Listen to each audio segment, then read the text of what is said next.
আমিও মানে এরকমই ছিলাম। দেখা গেছে যে আমি শুধুমাত্র মানে আমার লাঞ্চ করা ছাড়া, তারপরে শাওয়ার টাইম ছাড়া আর অন্য কোনো দিকে টাইম ওয়েস্ট করতাম না। তারপরে হচ্ছে যে মানে ফোনও খুব বেশি ইউজ করতাম না।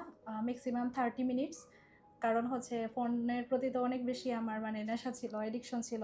তো এটা আমি টোটালি এভয়েড করারই ট্রাই করতাম আরকি। আমাদের একাডেমিক এইচএসসির পর আমরা ট্রাই করি আমাদের স্বপ্নের ভার্সিটি। তারপর ভার্সিটির পর আমরা ট্রাই করি আমাদের স্বপ্নের সাবজেক্ট। যখন আমরা এই ২টা থেকে কোনোটাই আমাদের হয় না, তখন আমরা চিন্তাভাবনা করি, না আমরা আমি এবার বাহিরে চলে যাব। এরকম একটি গল্প নিয়ে আমি চলে আসছি। তাহলে গল্পে চলে যাই। ম্যাম কেমন আছেন? এই তো ম্যাম ভালো। আপনি কেমন আছেন? আলহামদুলিল্লাহ ম্যাম ভালো আছি। ম্যাম ১ম এই আপনার পরিচয়টা। আমার নাম হচ্ছে প্রিয়ন্তী ধর। আমি সিলেটেই থাকি। দাঁড়িয়াপাড়াতে আমার বাসা। আচ্ছা ম্যাম। Ma'am 6 point. হ্যাঁ, এটা হচ্ছে আইএলটিএস এ আসার পর অনেকের স্বপ্নের স্কোর। হ্যাঁ। তো এটা আপনি পেয়েছেন। তার অনুভূতি কেমন? ১ম এ আমরা অনুভূতি জানবো, তারপর আমরা জানবো এর স্ট্রাগলটা কেমন ছিল? যেহেতু আমি বলেছি যে আপনার ভালো একটা ভার্সিটিতে বা আপনার স্বপ্নের ভার্সিটিতে ভর্তি হওয়ার ইচ্ছে ছিল কিন্তু হয় নাই। হ্যাঁ, তারপর আপনি চিন্তা ভাবনা করলেন এখানে। তো আমরা সেটার গল্প জানাবো। ১ম এ আপনার অনুভূতি। আমার অনুভূতি আ কি বলবো? আমি আসলে মনে করছিলাম যে এর থেকেও হয়তো খারাপ একটা পয়েন্ট আসতে পারে। বাট আমি এই পয়েন্টটা পেয়ে যাবো অ্যাকচুয়ালি আমি এটা ভাবতেও পারি নাই। তারপরে আমার ইচ্ছে ছিল আমি আরেকটু ভালো স্কোর করব। বাট দেখা যায় যে আমি এতটা এফোর্ট দিতে পারি নাই, যার কারণে আমি একটু বেশি স্কোর ইয়ে করতে পারি নাই, অ্যাচিভও করতে পারি নাই। তারপর এটা তো আসছে। এটাতে খুশি তো অবশ্যই। হ্যাঁ, এটাতে অবশ্যই খুশি। কারণ দেশের বাইরে তো যাইতে গেলে মানে 6 ই তো প্রয়োজন, বা 6.5 ও পাইলে যে হবে, আবার 6 পাইলে যে হবে না এমনটাও তো না অ্যাকচুয়ালি। আচ্ছা। আ তো ম্যাম এটা একটু আমি গল্পটা জানতে চাচ্ছি। ওই যে বললাম আপনার আপনি যখন ইন্টারে এইচএসসি দেওয়ার পর আ আপনি চাইছিলেন আপনার একটা স্বপ্নের ভার্সিটিতে ভর্তি হওয়ার। তারপর ভালো একটা সাবজেক্ট কোনটাই যখন হয় নাই তখন আপনি চিন্তা ভাবনা করলেন এখানে আসার। হুম। ওইটার গল্পটা আসলে আমি একটু জানতে চাচ্ছি। আমি হচ্ছে ১ম এ অ্যাডমিশনের জন্য ডেডিকেটেড ছিলাম। তো অনেক কোচিং সেন্টারে আমি ভর্তি হয়েছি, পরীক্ষাও দিয়েছি। দেখা গেছে যে আমি অ্যাকচুয়ালি মন মতো কোথাও সাবজেক্ট পাই নাই, বা দেখা গেছে অনেক জায়গায় চান্সও পাই নাই। তো তার পরবর্তীতে ডিসিশন নেই যে না, আমি এখন মানে IELTS এর দিকেই মুভ করাটা বেটার হবে। যেহেতু হচ্ছে দেশের পরিস্থিতিও ভালো না, প্লাস এখন হচ্ছে আমার দেখতেছি ফ্রেন্ড সার্কেলের মেক্সিমামই চলে যাচ্ছে দেশের বাহিরে। তো আমার জন্য হচ্ছে দেশের বাহিরটাই বেস্ট হবে। ইভেন আমি হচ্ছে ইন্টার মানে দেওয়ার আগেও, এইচএসসি কমপ্লিট করার আগেও অনেক বেশি ডেডিকেটেড ছিলাম দেশের বাহির নিয়ে, স্পেশালি অস্ট্রেলিয়া নিয়ে আমার মানে অনেক বেশি ড্রিম ছিল। বাট দেখা গেছে যে ওই যে আমি যখন মানে ইন্টার কমপ্লিট করি, তো আমার ফ্রেন্ডরা দেখি বেশিরভাগ দিতেছে অ্যাডমিশন। তো ওদের দেখা দেখি মানে দেখা যায় যে আমি অ্যাডমিশনে মুভ করি প্লাস পরীক্ষা দেয়া। বাট ওভারঅল অ্যাকচুয়ালি অ্যাডমিশন নিয়ে আমার এত বেশি মানে প্যাশন ছিল না যতটুকু আমার আইএলস নিয়ে ছিল, বা আচ্ছা। দেশের বাহির নিয়ে যাওয়া, এটাই আর কি। তার পরবর্তীতে আমি জুন মাসে ভর্তি হই। তো জুলাই মাসে আমার ক্লাস শুরু হয়। সেপ্টেম্বরের শেষ দিকে প্রায় ক্লাস শেষ হয়। তো ১ম দিকে আমি ক্লাসে দেখা যায় যে এত বেশি অ্যাটেনটিভ ছিলাম না। ঠিকমতো হোমওয়ার্ক কমপ্লিট করতাম না। স্পেশালি আমি হচ্ছে মানে লেট ফি খুব বেশি দিতে হইতো। তো দেখা যাইত ২ মিনিট, ৩ মিনিট, ২০ মিনিটের জন্য আমার প্রায় ৩৫০ র মতো লেট ফি দিয়েছি। ওভারঅল মানে ৩ মাসের ক্লাসে আরকি। আচ্ছা, তো দেখা যায় যে আমি মানে ক্লাসে অ্যাটেনটিভ ছিলাম না। ক্লাসে যদি অ্যাটেনটিভ থাকতাম তো আমি মানে ক্লাস শেষ হওয়ার সাথে সাথে পরীক্ষাটা দিয়ে দিতে পারতাম। এটা আমি বিলিভ করি। তো তারপরে দেখা গেল যে ক্লাস শেষ হইলো, নভেম্বর চলে গেছে, ডিসেম্বর চলে গেছে। আমার আর ইমপ্রুভ হচ্ছে না। আমি আর পরীক্ষা দিচ্ছি না। আরে এখন হচ্ছে আমি ডিসিশন নিছি যে না, আমি ফেব্রুয়ারিতেই দিয়ে দিব। অনেক লেট হয়ে গেছে, ফেব্রুয়ারিতেই দিয়ে দিব। বাট ফেব্রুয়ারিও চলে আসলো দেখতে, দেখতে। তারপরে দেখি আমার আর ইমপ্রুভ হচ্ছে না। তারপরে আমি হচ্ছে ডিসিশন নিয়ে নিছি, না আমি এখন রেজিস্ট্রেশন করেই ফেলবো। না করলে আমার আসলে আর ইমপ্রুভ হবে না, বা আমি আসলে পরীক্ষা দিতে পারবো না। এভাবেই চলে যাবে আমার দিন, আর আমি যাইতেও পারবো না। তারপরে হচ্ছে ডেডিকেটলি আমি রেজিস্ট্রেশন করছি। তো করার পরে দেখা গেছে যে আমি মানে মার্চে পরীক্ষার জন্য ইয়ে করছি, রেজিস্ট্রেশন করছি।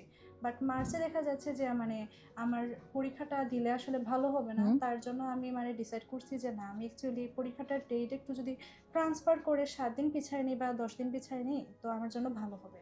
তারপরে হচ্ছে আমি এপ্রিলের ১৫ তারিখের দিকে ডেটটা ট্রান্সফার করে আনছি।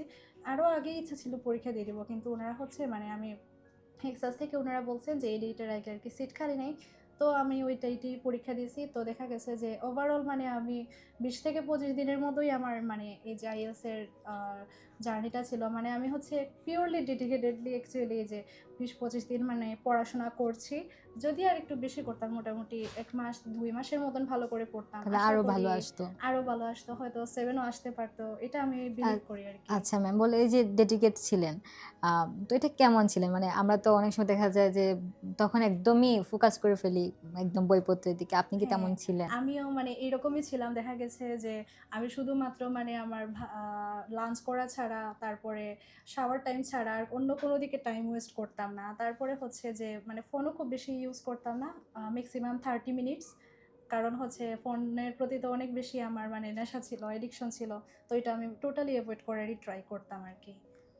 আচ্ছা ম্যাম, এই যে লাস্ট টাইমে এসে আপনি কষ্টটা করেছেন, ওটা যদি আপনি মানে ১ম দিকে করতেন তাহলে তো ভালো হতো। এটা আপনি হ্যাঁ। কেমন চোখে দেখেন? এটা আমি আসলে আমি যে জিনিসটা লাস্টে এসে করছি, হুম, এটা আসলে শুরুতে করলে হুম। আমি এতদিন হয়তো ভিসা পেয়ে অন্য কান্ট্রিতে চলেই যেতাম, যেটা আসলে আমি অনেক বেশি ভুল করছি আর কি। তো আমি আসলে ক্লাস টাইমে সব হোমওয়ার্ক যদি মানে রেগুলারলি করতাম, প্লাস হচ্ছে আমি অ্যাটেন্টিভ থাকতাম, আমি যদি স্যারদেরকে আরও বেশি মানে আমার প্রবলেম শেয়ার করতাম, আমি মনে করি যে আমি 3 মাসেই হয়তো পরীক্ষা দিয়ে দিতে পারতাম ক্লাস শেষ হওয়ার সাথে সাথে। আচ্ছা ম্যাম, আমরা তো আপনার তো ওভারঅল 6 আসছে।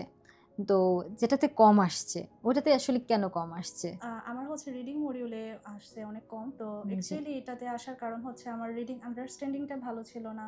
তারপরে হচ্ছে আনসার দেখা যাইত চোখের সামনে থেকেও, মানে আমি এটা মানে নোটিস করতে পারতাম না। তো তার কারণে এটা মানে আমার একটু কম পয়েন্ট চলে আসছে। ইভেন পরীক্ষার আগের দিন পর্যন্ত দেখি আমার মানে ক্যামব্রিজ প্র্যাকটিস করে 4.5, তারপরে 5 আসছে। আমি তো পুরো মানে আপসেট। আজকে আমার এমন পয়েন্ট আসতেছে, তো কালকে আমি কি হবে? কালকেও যদি এরকম চলে আসে বা প্রশ্ন যদি একটু হার্ড করে, তখন তো আমি মনে হয় পারবো না। অনেক বেশি নার্ভাস ছিলাম এই রিডিং নিয়েই আরকি। তো যাই হোক, ওভারঅল মোটামুটি চলে আসছে। এটা দিয়ে আমার হয়ে যাবে আরকি। হয়ে যাবে, বাট কম আসছে। আরো কম আসছে। ভালোভাবে পড়লে আরো ভালো আরেকটু আসতো। ভালো আসতো আরকি। আচ্ছা। তো ম্যাম, আপনার তো শুনলাম আপনার অনুভূতিটা ভালোই ছিল। হ্যাঁ। পরিবারের অনুভূতি কেমন ছিল?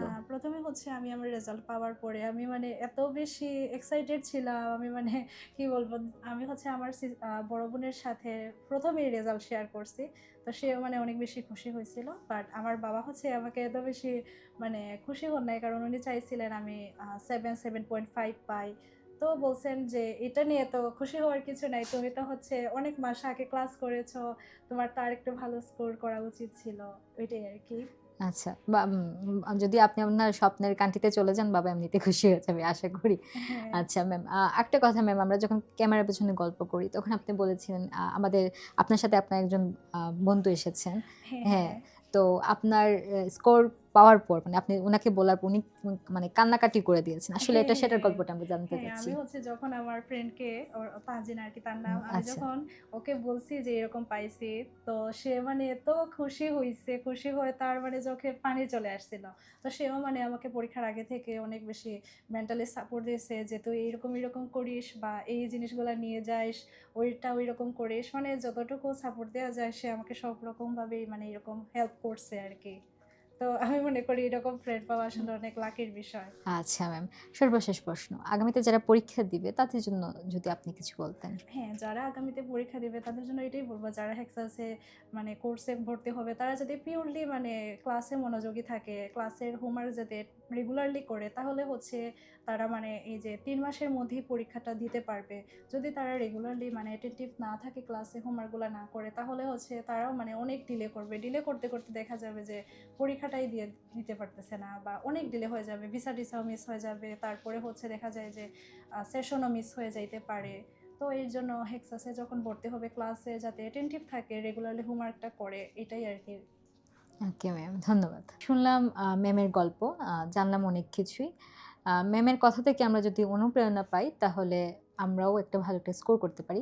ম্যাম যেটা বলেছেন ১ম দিকে যেটা ম্যাম ছিলেন না সিরিয়াস, পরে সিরিয়াস হয়েছেন। আমাদের উচিত আমরা ১ম থেকেই সিরিয়াস হওয়া। তাহলে আমরা একটা আরো ভালো একটা স্কোর করতে পারবো। সবাই ভালো থাকবেন। আল্লাহ হাফিজ।